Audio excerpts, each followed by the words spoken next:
Pues este libro corto, pero muy interesante como todos los libros. Como quiero hacer énfasis en que ah, si vas dándote cuenta en estos libros, hay unos que mencionan que ya pasó la destrucción, otros que viene la destrucción. Como te he mencionado anteriormente, el orden en la Biblia, los libros no están en orden cronológico como sucedieron. Aquí Amós está escrito, como dice, 40 años antes de que Asiria llegara. Y habíamos ya visto otros libros donde ya ha sucedido esa deportación, como lo es Jeremías o Lamentaciones, y se encuentran antes en la Biblia. Entonces, te he mostrado una gráfica anteriormente donde se ve de acuerdo al tiempo en donde están ubicados los profetas. Algunos de ellos son contemporáneos, simplemente están en diferentes reinos. Algunos están en Israel, otros en Judá, pero pues a manera de comercial, todo esto se trata más profundamente en este curso que hemos estado mencionando que se llama INSTE. Si a ti te interesa el saber más profundamente cuestiones de este estilo, allí en INSTE se ve muy fácil hablando de que lo complicado, a veces como es la historia, términos teológicos, ahí te lo explican de una manera bien clarita. Y bueno, dentro de unas semanas vamos a tener una junta informativa por si te interesa. Como se establece INSTE, se tiene una junta y dependiendo el día que la mayoría se puede reunir, ese día entre semana se ven, pero entre semana están leyendo un libro y el libro es el maestro. Así que te recomiendo que si te interesa, vamos a empezar con el nivel 1. Son 4 niveles, te acerques cuando digamos cuándo va a ser la junta informativa. Y allí pues tú votes, no, pues a mí me queda más fácil verme el miércoles o el jueves después del servicio o antes del servicio, y allí tú decides. Pero bueno, antes de entrar también quiero agradecer, si se dieron cuenta el domingo se fundió un proyector, el de este lado, ¿verdad? Nos quedamos tuertos el domingo y nada más veíamos con un proyector, y quiero agradecer a Jonathan y a Eric que hicieron posible el reparar el proyector, así que pues ahora ya hasta se ve más brillante, ¿verdad? Pero bueno, sin más, si notas, repetidamente se menciona una palabra clave en este libro que es justicia e injusticia, y que el pueblo de Israel está cometiendo varios actos de injusticia, de idolatría, de corrupción, y entonces parece como si estuviera escrito para la sociedad actual, ¿verdad? La Biblia no pasa de relevancia, está escrita así como si lo hubieran escrito ahorita en la mañana. Y de hecho, por eso quiero ahondar. La semana pasada te hablé acerca de la justicia de Dios. De hecho, te hablé exactamente acerca de que Dios comienza juzgando a su casa, a los de su casa, a los que hemos creído en su nombre, pero también va a traer juicio a todo el mundo. Y el día de hoy quiero ahondar, va a ser la segunda parte, acerca de la justicia de Dios. Y te voy a estar hablando acerca de exactamente los pasajes donde se menciona que Dios va a juzgar al mundo, pero también te quiero hablar acerca del arrepentimiento y los frutos del arrepentimiento. Entonces, algo también que es clave en todos los libros que hemos estado viendo, sobre todo los proféticos, es que Dios está hablando de que va a hacer justicia. Por lo mismo va a haber un pago por el pecado, pero va a haber esperanza. No sé si te has dado cuenta de eso, de que siempre después de que se viene dando el resumen del libro, dice que va a haber destrucción, que va a haber exilio, que van a hacer va a haber una plaga o va a haber situaciones que van a hacer sufrir al pueblo de Israel, pero dice hay esperanza.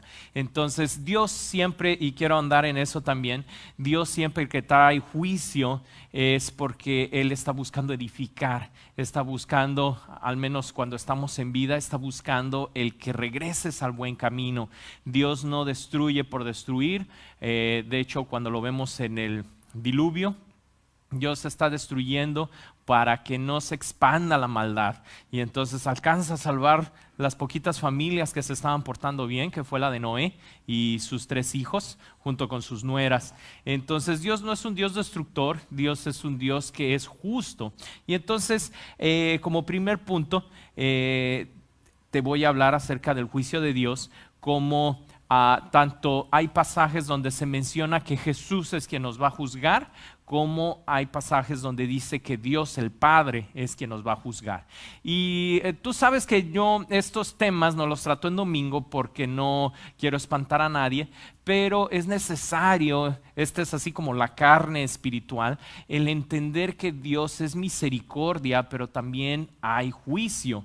Y entonces el día de hoy pues sí vamos a hablar de juicio, vamos a hablar de cosas que son una realidad en la Biblia, y si están en la Biblia es porque son importantes, por eso Dios lo dejó allí, para que no confundamos que Dios es amor, que Dios es muy bueno. Y hay quienes me lo han dicho, ¿cómo un Dios tan bueno va a destruir al humano? ¿Cómo Dios que es tan bueno va a traer juicio? Claro que Dios va a traer juicio. Dios es perfecto, y entonces si Él permitiera todo amor y todo fuera así, puedes pecar y no va a haber consecuencias, haz lo que quieras, entonces sería un Dios injusto. Pero Dios es justo, y para ser justo, cuando alguien peca, tiene que pagar por su pecado. Entonces, en Mateo 25 es precisamente Jesús el que está diciendo este texto. Dice, cuando el Hijo del Hombre venga en su gloria acompañado de todos los ángeles, entonces se sentará sobre su trono glorioso. Versículo 32, todas las naciones se reunirán en su presencia, y Él separará a la gente como un pastor separa a las ovejas de las cabras. Entonces nos damos cuenta que dice que es el Hijo del Hombre el que va a venir, y entonces acompañado de sus ángeles, y entonces se sentará sobre su trono glorioso. ¿Y quiénes son los que van a ser juzgados? Nada más el pastor Enrique lo leyó. A ver, ¿quiénes son los que van a ser juzgados? Todas las naciones, ¿verdad? O sea, esto incluye no solamente a los judíos, sino a todo el mundo. Incluye también a los que son creyentes, a los que no son creyentes, y entonces dice que Él va a separar a la gente como un pastor separa a las ovejas de las cabras. Y es por eso que cuando hay gente que aparentemente, o no aparentemente, sino que en esta vida no es juzgada, gente suponiendo Hitler, nunca se le pudo juzgar. Aparentemente cuando ya lo iban a agarrar se suicida, y entonces uno diría, pues qué barbaridad, tantos millones de seres humanos que literalmente Él mandó a ejecutar, y cómo fue que no se le hizo justicia, cómo fue que no, ni siquiera un día en la cárcel pasó.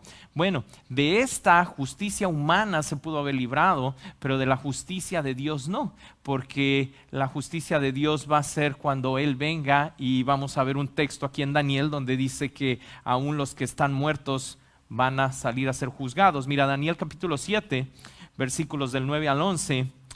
Observé mientras colocaban unos tronos en su lugar, y el anciano se sentó a juzgar.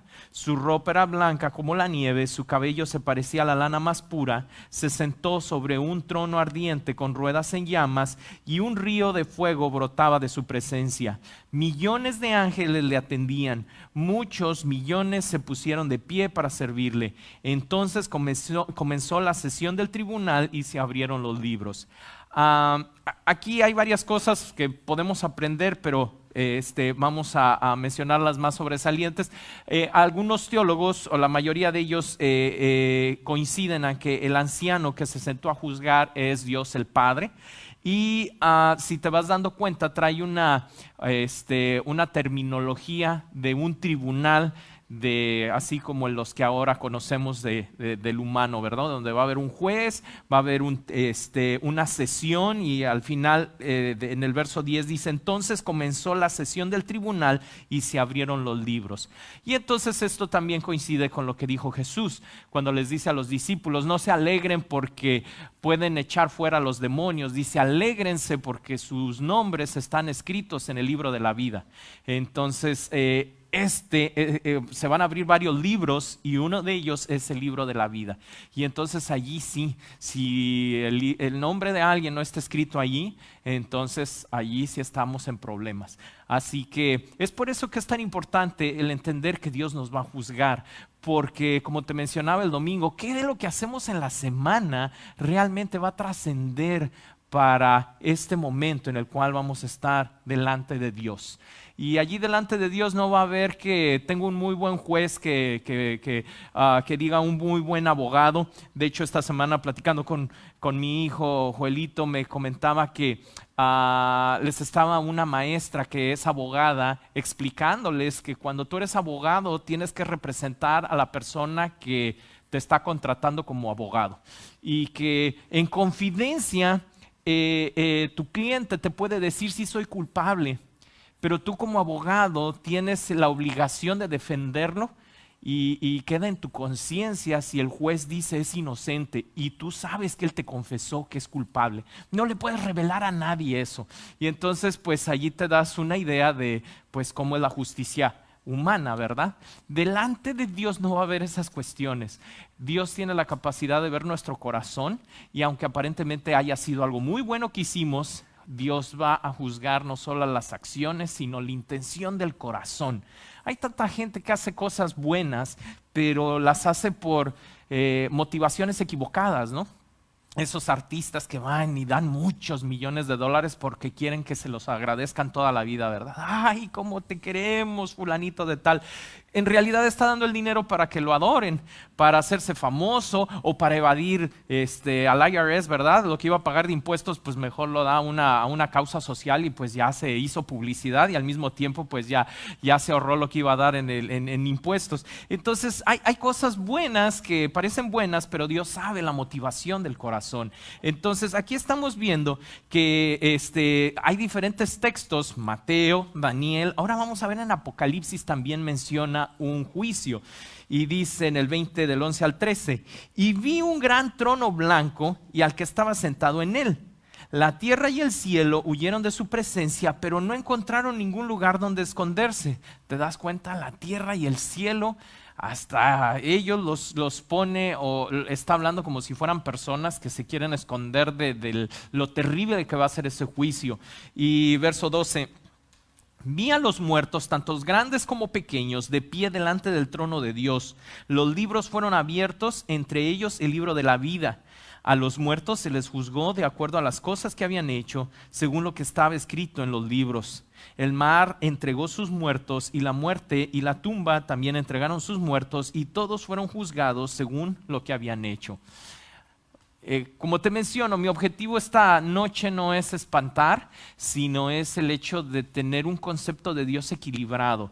No todo es amor. En este tiempo, y lo dice segunda de Pedro, no es que Dios retarde o tenga por olvidada su venida, dice, es paciente para con todos, porque no quiere que ninguno se pierda, sino que todos procedan al arrepentimiento.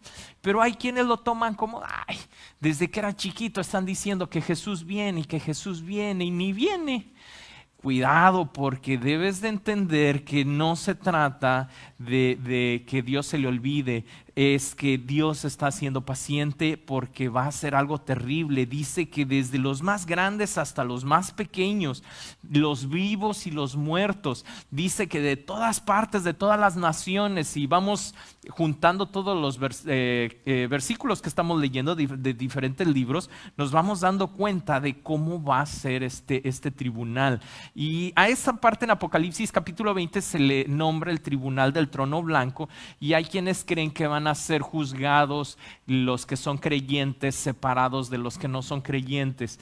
Hay otras corrientes teológicas donde dice que no, que todos vamos a ser juzgados juntos, y dependiendo de si tu nombre está en el libro de la vida es que si vas a ser salvo o no. Pero tú puedes tener la interpretación que tú gustes porque no se han logrado poner de acuerdo los teólogos, pero lo que estamos viendo es que no se va a salvar nadie. La justicia de Dios es para todos. Y entonces, mira, vamos a ver un texto más porque pues ya los veo que se me están espantando. Y hasta el sueño se le está yendo a algunos, ¿verdad? Y esa es la idea. Mira, segunda de Corintios 5:10. Pues todos tendremos que estar delante de Cristo para ser juzgados. Te vas dando cuenta, o sea, en algunos textos dice que es el Padre, en otros textos dice que es Jesús. Dice, cada uno de nosotros recibirá lo que merezca por lo bueno o por lo malo que haya hecho mientras estaba en este cuerpo terrenal. Y aquí es donde quiero, así como el beisbolista, ese Eric luego dijo, ¿qué onda? Como el beisbolista aventar una curva. No, porque Eric luego la va a batear. ¿Por qué dice que de acuerdo a las obras si son buenas o son malas? Si analizas ahí en 2 de Corintios dice, cada uno de nosotros recibirá lo que merezca por lo bueno o lo malo que haya hecho mientras estaba en este cuerpo terrenal. ¿Que la salvación no es por fe? ¿Por qué está mencionando que lo que haya hecho? Porque si es de acuerdo a lo que has hecho, entonces la salvación pues ya no es por fe, es por obras. Ok, bueno, déjame te leo otro texto. Romanos capítulo 2, verso del 6 al 11 dice, Él juzgará a cada uno según lo que haya hecho. Otra vez, pues que no es por fe, entonces ¿por qué aquí menciona obras? Verso 7, dará vida eterna a los que siguen haciendo el bien, pues de esta manera demuestra que busca la gloria de Dios, el honor y la inmoralidad que Dios ofrece, pero derramará su ira y enojo sobre los que viven para sí mismos, los que se niegan a obedecer la verdad y en cambio viven entregados a la maldad. Ok, entonces si la maldad es un patrón de vida, entonces es peligroso. Habrá aflicción y angustia para todos los que siguen haciendo lo malo, para los judíos primero y también para los gentiles. Nuevamente, nadie se va a salvar. Para los judíos primero y también para los gentiles, pero habrá gloria, honra y paz de parte de Dios para los que hacen, otra vez ahí está esa palabra, hacen, ¿verdad? Lo bueno, para los judíos primero y también para los gentiles, pues Dios no muestra favoritismos. Y entonces, como te digo, esta es una curva teológica. Ay. Te digo que no es domingo, ¿verdad? Que un jueves se pone más sabrosa la cosa. ¿Qué onda? ¿Es por fe o es por obras? Entonces, vamos a analizar eso en el siguiente punto. Entendiendo el arrepentimiento, porque como te comento, quiero que también tengas, dice en 2 de Timoteo, que si alguien te pregunta por qué crees en lo que crees, seas capaz de explicarlo. Y es por eso que estoy trayendo esta segunda parte. Por si alguien te dice, oye, pero si en varias partes de la Biblia dice que de acuerdo a tus obras serás juzgado, que te juzgarás según lo que hayas hecho, pues no, que es por fe. Bueno, vamos a analizarlo. Mateo 4, 17. Entendiendo el arrepentimiento. Vamos a entenderlo porque esto lo está diciendo Jesús. A partir de entonces Jesús comenzó a predicar: arrepiéntanse de sus pecados y vuelvan a Dios, porque el reino de los cielos está cerca. Okay. Viene Jesús y empieza a decir, te tienes que arrepentir, pero para entender el arrepentimiento, lo que significa arrepentimiento, te mencionaba esta palabra la semana pasada, pero otra vez aquí venimos a las cuestiones griegas. La palabra significa metanoia, la que está dando a entender arrepentimiento. Obviamente, como en toda traducción, el original en muchas ocasiones es más profundo, y cuando tú lo quieres buscar una palabra equivalente, no refleja toda la profundidad. Y metanoia, que es la palabra para arrepentimiento, no solamente te está hablando de que tienes que cambiar así como que, ay, me arrepentí y ya me regresé. No, es más profundo y tiene que incluir el arrepentimiento bíblico, esta palabra metanoia, 3 cosas. Una de ellas es alejarte de lo malo. Entonces, arrepentimiento es alejarte de lo malo. El siguiente ingrediente que debe de tener es que te quieras acercar a lo bueno, y el tercer ingrediente es que cambies tu forma de pensar. Todo eso está queriendo reflejar esa palabra metanoia. Dejar lo malo, querer estar cerca de lo bueno, y para eso necesitas cambiar tu forma de pensar. Eso es arrepentimiento, porque hay veces que, y a veces yo también lo he hecho, en el deseo de que la gente entienda que el evangelio está disponible, en que tú aceptas a Jesús con una sola oración, pero es más allá que una sola oración. el arrepentimiento debe de ser algo permanente, no es solamente algo de que me arrepentí en este momento y me sentí mal y tal vez mi arrepentimiento duró media hora, 2 horas. No, el arrepentimiento bíblico tiene que durar toda tu vida, tiene que durar ese deseo de quererte alejar de lo malo, querer acercarte a lo bueno y de estar cambiando tu forma de pensar. Ese es el arrepentimiento al que se está refiriendo Jesús en este versículo, que dice, a partir de entonces Jesús comenzó a predicar, arrepiéntanse de sus pecados y vuelvan a Dios. Para volverme a Dios es algo que tengo que durar toda la vida haciendo.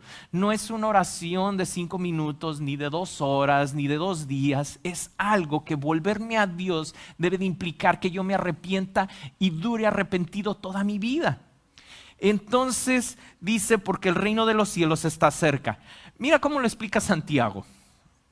Santiago dice, como pueden ver, la fe por sí sola no es suficiente. Ay, pero ¿cómo? ¿No que la salvación es por fe? Sí, pero de acuerdo a esto que te estoy explicando del arrepentimiento, tiene que haber el alejamiento del mal, el acercarme al bien y cambiar mi forma de pensar. Y entonces dice, como pueden ver, la fe por sí sola no es suficiente, a menos que produzca buenas acciones. Está muerta, si no produce buenas acciones, está muerta y es inútil. Ahora bien, alguien podría argumentar, algunas personas tienen fe, otras buenas acciones. Hay veces que lo queremos ver por separado, ¿verdad? Lo que está diciendo aquí Santiago. Algunas personas tienen fe y otras personas tienen buenas acciones. Pero aquí viene la aclaración. Pero yo les digo, ¿cómo me mostrarás tu fe si no haces buenas acciones? Yo les mostraré mi fe con mis buenas acciones. Y parece trabalenguas, ¿verdad? Menciona muchas veces lo mismo y como que parece así como una adivinanza. No, aquí no somos adivinos ni queremos serlo. Está hablando de que si yo tengo fe, la prueba de que estoy conectado con Dios, sé que a veces que esto para ser jueves y después de haber venido de trabajar está pesado, pero es necesario ver estas cuestiones teológicas. Para yo asegurarme que estoy conectado con Dios a través de la fe, como dijo Jesús en Juan 14, que nosotros somos las ramas y Él es el árbol, o sea, Él es la vid y nosotros somos los pámpanos, tengo que producir fruto. Y ese fruto se va a ver a través de las buenas acciones. Entonces, no es que las obras me vayan a salvar, pero déjame decirte que yo mismo puedo pensar que soy salvo y no es cierto. Porque hasta ahorita yo me he encontrado gente que no, ni siquiera sabe que existe la Biblia, o sí sabe que existe, pero no la abre, no sabe lo que hay dentro, no sabe los nombres ni nada de lo que hay en la Biblia, pero le preguntas, ¿tú crees en Dios? Sí, yo creo en Dios. ¿Y crees que te vas a ir al cielo? Sí. Entonces, pues esa persona está creyendo, ¿no? Pues eso se supone que es la fe, el creer.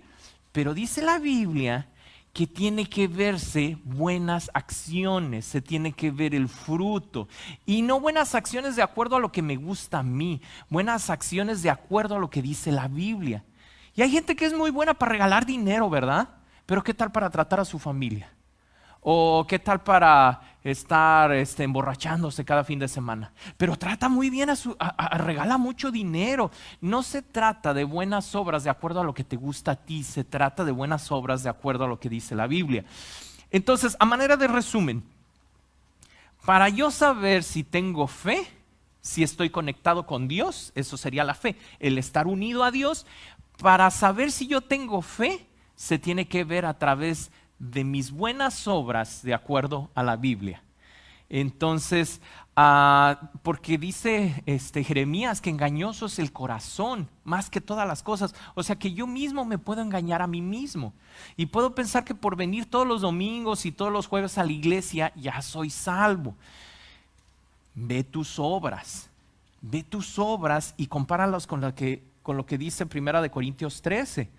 Que el amor todo lo sufre, todo lo cree, todo lo soporta, no busca lo suyo propio, no hace nada indebido. Y entonces allí te empiezas a dar cuenta si realmente voy bien o me regreso. Si realmente estoy teniendo fe de la que está hablando aquí Santiago.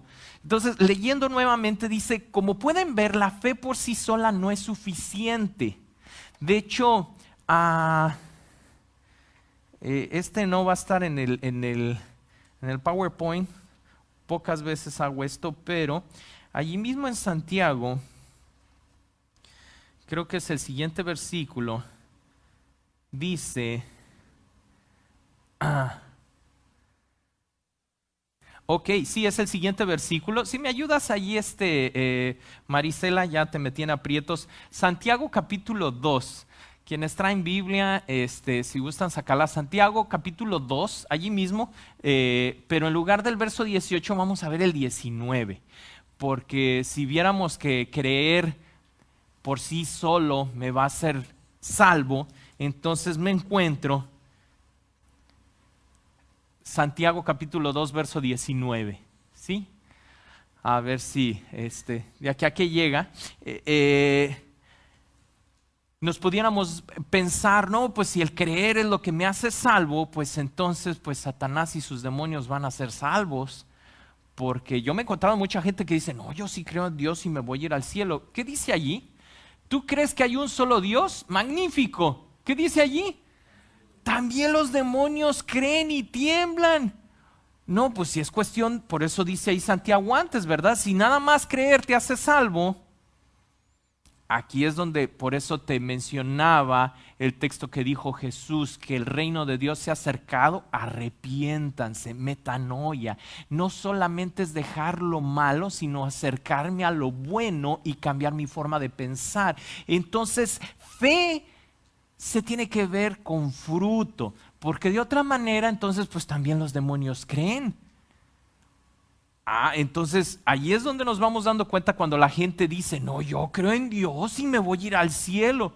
No se trata solo de creer, se trata que si de verdad estás conectado con Dios a través de la fe, se tiene que ver a través de tu conducta. No es que tu conducta te vaya a hacer salvo, pero tu conducta es lo que da evidencia de que estás pegado a Dios, de que estás teniendo una vida de oración y de lectura de la Biblia. Entonces nos vamos dando cuenta que el juicio de Dios es de acuerdo a los términos de Dios y que no solamente puedo decir que creyendo ya la hice, viniendo el domingo y el jueves ya la hice. Sí tiene que ver a través de mis obras, que sean buenas de acuerdo a lo que dice la Biblia. ¿Y cómo voy a saber eso si no leo la Biblia?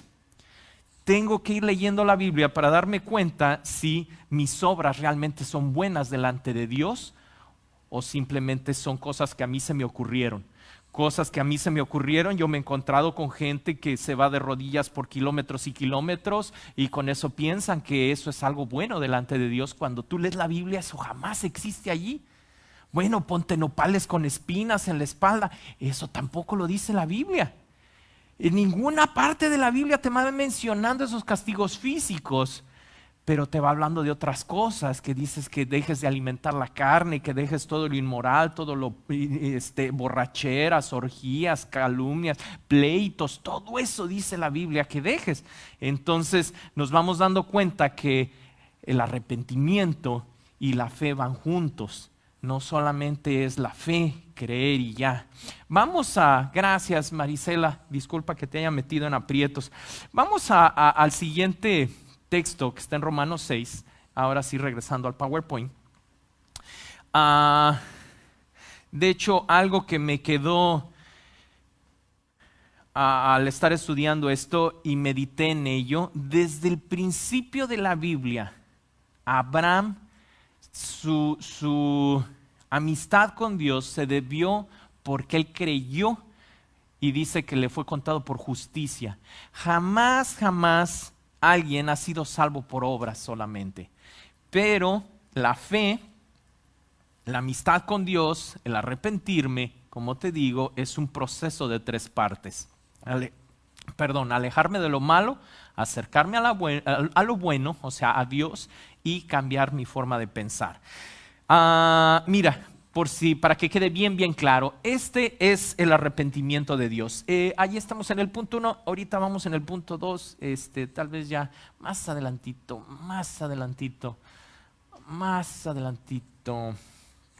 Sigue Santiago, seguimos después de Santiago, va a ser el siguiente texto el que viene. Va a ser Romanos 6 y este es el arrepentimiento bíblico de acuerdo a Romanos capítulo 6. Allí dice, porque somos sepultados juntamente con Él para muerte por el bautismo. Y aquí nos vamos dando cuenta que el sumergirme en agua es un símbolo de algo que debe de haber aquí adentro, que es un deseo de agradar a Dios. Dice, a fin de que como Cristo resucitó de los muertos para la gloria del Padre, así como Jesús fue crucificado, murió, lo metieron a la tumba, pero después resucitó, dice, así también nosotros andemos en vida nueva. Porque si fuimos plantados juntamente con Él en la semejanza de su muerte, Jesús hizo algo para sí mismo, para agradarse a sí mismo. Se sacó un préstamo en el banco para comprarse el camello del año. Se compró una casototota. Hizo algo. No hizo nada para agradarse a sí mismo, sino todo lo hizo porque el Padre le dijo que lo hiciera. Entonces, eso es lo que está diciendo. Dice, así como también nosotros, dice, Cristo resucitó de los muertos por la gloria del Padre, así también nosotros andemos en vida nueva.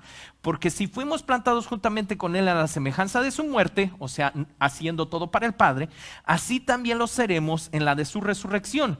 Sabiendo esto, que nuestro viejo hombre fue crucificado juntamente con Él para que el cuerpo del pecado sea destruido, o sea, alejarme de lo malo, a fin de que no sirvamos más al pecado, porque el que ha muerto ha sido crucificado del pecado.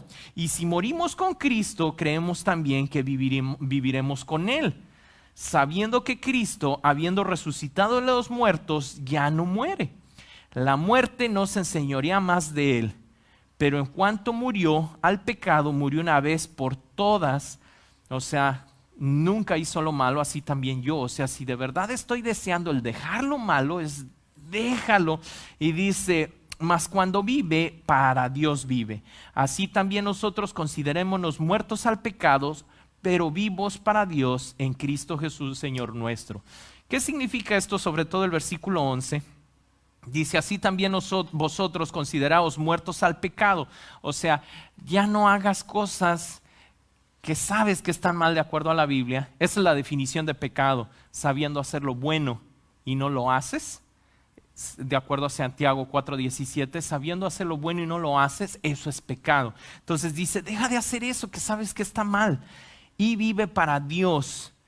Y eso es allí donde es un fruto de la fe. El que lo que hago, ya no lo hago para agradarme a mí, sino lo hago para agradar a Dios.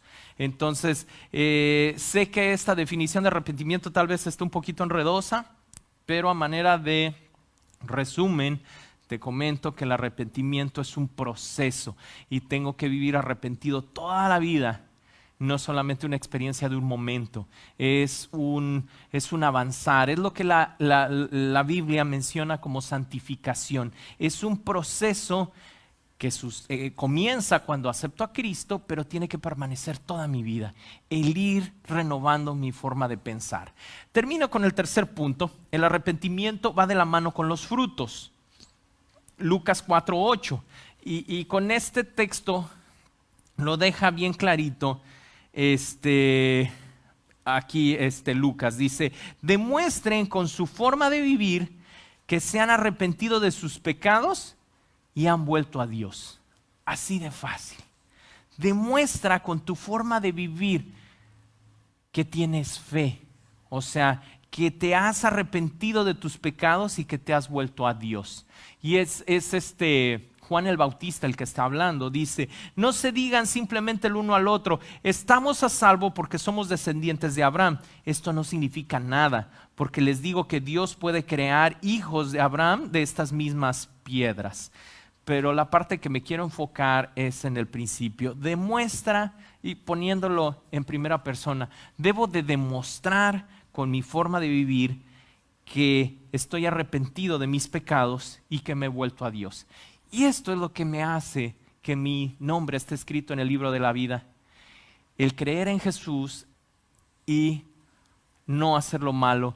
Y entonces esto que estamos viendo del juicio, esto que estamos viendo de Amós, pues gracias a Dios lo vamos a ver desde un punto a salvo de la ira de Dios, pero debemos de transmitirlo a los demás. Termino con este texto que me habla en otra manera Jesús con este ejemplo de cómo el arrepentimiento tiene que ir de la mano con los frutos. Mateo 21, del 28 al 32 dice: ¿pero qué piensan de lo siguiente? Un hombre con 2 hijos le dijo al mayor: Hijo, ¿ve a trabajar al viñedo hoy? El hijo le respondió: No, no iré. Pero más tarde cambió de idea y fue. Entonces el padre le dijo al otro hijo: Ve tú. Y él le dijo: Sí, señor, iré. Pero no fue. ¿Cuál de los 2 obedeció al padre? Ellos contestaron: el primero. Luego Jesús explicó el significado. Les digo la verdad, los corruptos cobradores de impuestos y las prostitutas entrarán en el reino de Dios antes que ustedes. Pues Juan el Bautista vino y les mostró a ustedes la manera correcta de vivir, pero ustedes no le creyeron, mientras que los cobradores de impuestos y las prostitutas sí le creyeron. Aún viendo lo que ocurrían, ustedes negaron a creerle y arrepentirse de sus pecados. Es Jesús diciéndole a los fariseos que era gente que creía que por sus puras obras se iba a salvar. Y dice, no se trata de decirle a Dios: sí, Señor, te obedezco, y no hacerlo. Ni tampoco al revés, ¿verdad? El hacerlo y negar a Dios tiene que ir a la par. Tengo que decir creo, pero al mismo tiempo que mis obras reflejen que hay un cambio en mi vida. Es algo profundo cuando nos vamos acercando a, no sé si has leído en los evangelios que dice: sed santo como yo soy santo. La medida de justicia de Dios es enorme. Por eso Jesús tuvo que venir y ocupar nuestro lugar. Entonces, por eso esta noche quería hacer énfasis en la justicia de Dios. No es que Dios haya cambiado, no es que Dios ya la tengamos hecha, sí, a través de Jesús, pero aún así tengo que, como dice la Biblia, con temor y temblor, el buscar cómo me comporto, si realmente estoy renovando todas las áreas de mi vida, porque dice allí que creyentes o no creyentes vamos a ser juzgados. Entonces tiene que ir mi vida, mi forma de vivir, tiene que ir en relación con el arrepentimiento, un arrepentimiento permanente, no solamente una expresión y luego aprenderme el lenguaje de amén, aleluya, gloria a Dios, hermano, y tener nada más una rutina. En verdad debo de vivir buscando que Dios sea el número 1. Te voy a invitar a que te pongas de pie y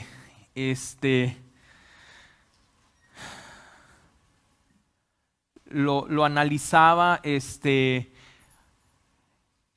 Hay muchas corrientes teológicas. De hecho, es parte de las profecías que Jesús mencionó, que en los últimos tiempos habrá comezón de escuchar, o sea, deseos de escuchar de la palabra de Dios, pero se van a levantar muchos falsos maestros que van a ocupar nada más partes de la Biblia, partes bonitas, cosas que la gente le gusta escuchar. A la gente le gusta escuchar que Dios te quiere bendecir con mucho dinero, que Dios te quiere con sanidad, que Dios te quiere con puras cosas buenas, y no te hablan de la otra parte donde se trata de un compromiso, de una responsabilidad, de un buscar a Dios constantemente y de una lucha, porque dentro de nosotros, y lo dice Gálatas, que hay la lucha de la carne que es floja, que es perezosa para las cosas de Dios, y el espíritu que está presto. Y lo vimos con los discípulos cuando Jesús está en el monte Getsemaní y les dice: vengan, oren conmigo, y se quedan dormidos, y les dice Jesús: ¿no pudieron ni siquiera una hora orar conmigo? Dice: a la verdad les digo, la carne es floja, pero el espíritu está presto.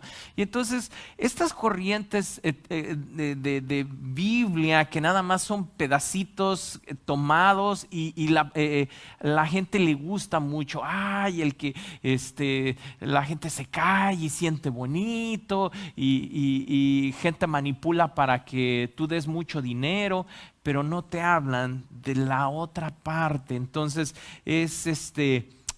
mi deseo es que conozcas de la Biblia completo, el Evangelio completo, de Génesis a Apocalipsis, correctamente trazado.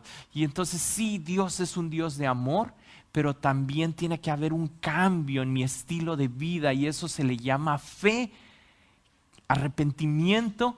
Y si de verdad, como lo decía Lucas, demuestren con su forma de vivir que se han arrepentido de sus pecados, se han vuelto a Dios. Si yo siguiera viendo pornografía, ¿tú crees que yo estaría arrepentido? ¿Tú creerías en que, ay, o sea, pues yo creo un montón en Dios, pero es que no puedo dejar esto? Tiene que haber un esfuerzo de mi parte de negarle a mi carne eso que le gusta para hacer la voluntad de Dios. Puede ser el alcohol, puede ser el fumar. ¿Qué pensarías de mí si me encontraras allí en Downtown acá bailando un viernes allí y después te dijera, no, pues yo creo en Dios? No, no va. Entonces es un evangelio completo en el que tiene que haber un cambio en mi forma de hablar. ¿Qué pensarías de mí si me escucharas diciendo majaderías, chistes colorados o diciéndole leperadas a mis hijos cuando me enojo? Te dirías, o sea, tiene que haber se tiene que ver en el estilo de vida. Entonces, quiero traerte, tal vez confrontarte si es que no lo estás haciendo y hay áreas de tu vida que todavía tienes que cambiar. Sí, confrontarte en que tienes que cambiar porque el juicio de Dios es algo verdadero que va a suceder y no podemos negarlo. Y viene en todos los libros de la Biblia, lo estamos viendo en Amós, que va a haber juicio. Entonces, Dios es amor en este tiempo. Dios nos está amando y nos está diciendo, arrepiéntete, cambia. Y no confundir ese tiempo que nos está dando con que Dios no nos va a juzgar. Te voy a invitar a que cierres tus ojos y que si hay áreas de tu vida que necesitas entregarle a Dios, que no puedes en tus fuerzas el cambiarlas. Yo tampoco podía, pero es orar, así como en esa parábola que Jesús dice de la viuda que iba día y día y día y un día tras otro diciéndole al juez, hazme justicia, concédeme lo que te pido. Así con Dios, el área que te cuesta trabajo, el área que no puedes cambiar, esa área, si es fumar, si es tomar, si es decir malas palabras, el área que tú sabes que el Espíritu Santo te está revelando, decirle a Dios, Señor, concédeme cambiar. No puedo solo, pero estoy harto de eso. No lo quiero hacer. No quiero vivir con eso en mi vida. No quiero que eso sea parte de mis actos. No quiero que eso sea parte de mis hábitos, de mi carácter. Quiero ser íntegro. Allí Dios está a tu lado. Dios está ahí contigo. Y Él te puede dar la fuerza, Él te da la fuerza. Él nos dice en la palabra que Él nos dio un espíritu de amor, poder y dominio propio. Y el dominio propio significa que te puedes dominar a ti mismo, que el Espíritu Santo está en ti y te puede ayudar con ese deseo de pecar. Es una realidad. Dios quiere que vivamos en santidad, en un estilo de vida que refleje lo que a Él le gusta y hacer un lado lo que a Él le aborrece, con los dos pies caminando dentro del camino de Dios, completo, de corazón. Padre, te presento a mis hermanos, a mis hermanas, a mis amigos, amigas aquí en este lugar, Señor, y los que nos ven por internet. Padre, que si hay alguno de ellos que está batallando con un estilo de vida pecaminoso, que no puede a pesar de que desea, en el nombre de Jesús yo te pido, Señor, que tu Espíritu Santo le ayude, que tu Espíritu Santo, Señor, traiga esa convicción, ese deseo de vivir en santidad, ese deseo de agradarte, Señor, y al mismo tiempo ese aborrecimiento de no querer vivir más un estilo de vida de acuerdo a este mundo, Señor, de acuerdo a los placeres de este mundo. Padre, ayúdanos a amar lo que tú amas y aborrecer lo que tú aborreces, Padre. No solo por miedo al juicio, Señor, sino por no causar dolor a tu corazón, por agradecimiento a todo lo bueno, todo lo hermoso que tú nos das, todas las bendiciones que tú nos has otorgado sin merecerlo, Padre. El simple hecho de tener vida en esta noche es un milagro que no merecemos. Señor, ayúdanos a cambiar, ayúdanos, Padre, a todas las áreas de nuestra vida, no de acuerdo a nuestra medida, no de acuerdo a lo que yo pienso, sino de acuerdo a lo que tu Espíritu Santo nos revele que tenemos que cambiar. Señor, henos aquí. Queremos ser, así como dice en tu palabra, si mi pueblo sobre el cual mi nombre es invocado, orare y buscare mi rostro y se apartare de su mal camino. Señor, esos queremos ser nosotros. Queremos buscarte, Padre. Ayúdanos, Señor, ayúdanos a vivir en santidad todos los días de nuestra vida. En el nombre de Cristo Jesús te damos gracias. Amén y amén. Que Dios les bendiga. No se olviden despedirse los unos de los otros. Y si necesitas oración, aquí estamos para orar por ti.